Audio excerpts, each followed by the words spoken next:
Field marshal Asim Munir اور وفاقی وزیر داخلہ محسن نقوی کا ایران کا ایک روزہ دورہ مکمل۔ ISPR کے مطابق دورہ پاکستان کی سفارتی کوششوں کے تحت امریکہ ایران تنازع کے تعطل کے خاتمے کے لیے کیا گیا۔ دورے کا مقصد پائیدار امن اور خطے میں عدم استحکام کے مستقل خاتمے پر غور کرنا تھا۔ فیلڈ مارشل سید عاصم منیر نے ایرانی صدر ڈاکٹر مسعود پزشکیان سے ملاقات کی۔ انہوں نے ایرانی سپریم لیڈر کے نمائندے محسن رضائی، ایرانی پارلیمنٹ کے اسپیکر محمد باقر غالباف اور ایرانی وزیر خارجہ سید عباس اراغچی سے بھی ملاقات کی۔ فیلڈ مارشل سید عاصم منیر کی ایرانی وزیر داخلہ سکندر مومنی سے بھی ملاقات ہوئی۔ ملاقاتوں میں مزید کشیدگی روکنے کے اقدامات پر جامع بات چیت کی گئی۔ ملاقاتوں میں آبنائے ہرمز دوبارہ کھولنے اور تنازع کے فوری خاتمے پر بھی بات چیت ہوئی۔ علاقائی امن اور تنازعات کا مذاکرات سے حل نکالنے کے طریقوں پر بھی تبادلہ خیال ہوا۔ ایرانی قیادت نے پاکستان کے تعمیری کردار اور مخلصانہ کوششوں، مذاکرات اور کشیدگی میں کمی، تنازع کے پرامن حل کے لیے پاکستان کی کوششوں کو سراہا۔ ایران پہنچنے پر فیلڈ مارشل سید عاصم منیر کا ایرانی وزیر داخلہ اور دیگر اعلیٰ ایرانی سول و عسکری حکام نے استقبال کیا۔ فیلڈ مارشل سید عاصم منیر کی ایرانی صدر سے مثبت اور نتیجہ خیز ملاقات ہوئی۔ سماجی رابطے کی ویب سائٹ ایکس پر وفاقی وزیر داخلہ محسن نقوی نے لکھا، ہماری گفتگو کا محور ایران امریکہ تنازع، مشرق وسطی میں تناؤ اور آگے بڑھنے کا راستہ تھا۔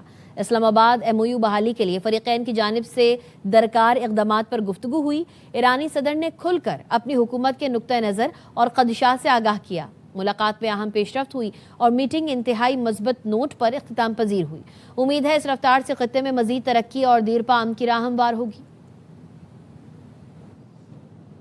امریکہ کا ایران کے خلاف آپریشن اکنامک آؤٹ کاسٹ شروع۔ امریکی محکمہ خزانہ نے ایران پر نئی پابندیوں کا اعلان کر دیا۔ امریکی وزیر خزانہ اسکاٹ بیسنٹ نے بتایا، ایران پر عائد کی جانے والی نئی پابندیاں ایرانی تاریخ کی سخت ترین پابندیاں ہوں گی۔ اب ایران کے لیے ہر مالیاتی لائف لائن کو مستقل طور پر بند کیا جائے گا۔ اسکاٹ کے مطابق ایران کو معاشی سہارا دینے والے ممالک اور عناصر کو بھی نتائج کا سامنا کرنا پڑے گا۔ ایران سے تعاون کرنے والے ممالک کو بھی امریکی گرفت کا سامنا کرنا ہوگا۔ نئی اقتصادی پابندیوں کے بعد ایرانی نظام خود گھٹنے ٹیک دے گا۔ ایران کو ترسیلات زر کی کچھ ادائیگیوں کے لیے دیے گئے لائسنس بھی منسوخ کر دیے گئے ہیں۔ کچھ روز قبل امریکی صدر ڈونلڈ ٹرمپ نے ایران کے خلاف اقتصادی جنگ شروع کرنے کی دھمکی دی تھی۔ Now faces a very clear choice with only two paths before them: complete global isolation and a subsistence economy, or a path back to normalcy with an opportunity to rejoin the global economy. Today we are launching Operation Economic Outcast to foreclose every other option available to the Iranian regime. ایرانی وزیر خزانہ علی مدانی زادہ نے کہا ہے، ایران ان ممالک کے خلاف ممکنہ امریکی پابندیوں کا سامنا کرنے کے لیے پوری طرح تیار ہے جو ایران کے ساتھ تجارتی یا دیگر تعلقات برقرار رکھتے ہیں۔ سرکاری ٹی وی کو انٹرویو میں انہوں نے کہا، ایران امریکی اقدامات کے اثرات سے نمٹنے کے لیے ضروری تیاری کر چکا ہے۔ وہ امریکی دباؤ کے سامنے جھکنے کے بجائے اپنی معیشت اور بین الاقوامی تعلقات کو استعمال کرتے ہوئے ان پابندیوں کا مقابلہ کرے گا۔ عمان کے ساحل کے قریب ایک آئل ٹینکر کو نامعلوم پروجیکٹائل نے نشانہ بنایا۔ برطانوی میری ٹائم سیکیورٹی تنظیم کے مطابق حملے میں آئل ٹینکر کا انجن روم متاثر ہوا اور جہاز مکمل طور پر ناکارہ ہو گیا ہے۔ فوری کسی ماحولیاتی نقصان یا تیل کے رساؤ کی اطلاع نہیں۔ حملے میں جہاز کا عملہ محفوظ رہا ہے۔ حکام واقعے کی تحقیقات کر رہے ہیں۔ اقوام متحدہ نے آبنائے ہرمز سے کھاد کی ترسیل کے لیے مدد کی پیشکش کی ہے۔ سیکریٹری جنرل انتونیو گوتریس نے تجویز دی ہے کہ اقوام متحدہ آبنائے ہرمز کے ذریعے کھاد کی ترسیل کے انتظام میں غیر جانبدار کردار ادا کرنے کو تیار ہے۔ انہوں نے کہا، اقوام متحدہ کھاد اور متعلقہ مصنوعات لے جانے والے بحری جہازوں کی رجسٹریشن اور تصدیق کر کے محفوظ اور منظم آمد و رفت میں سہولت فراہم کر سکتا ہے۔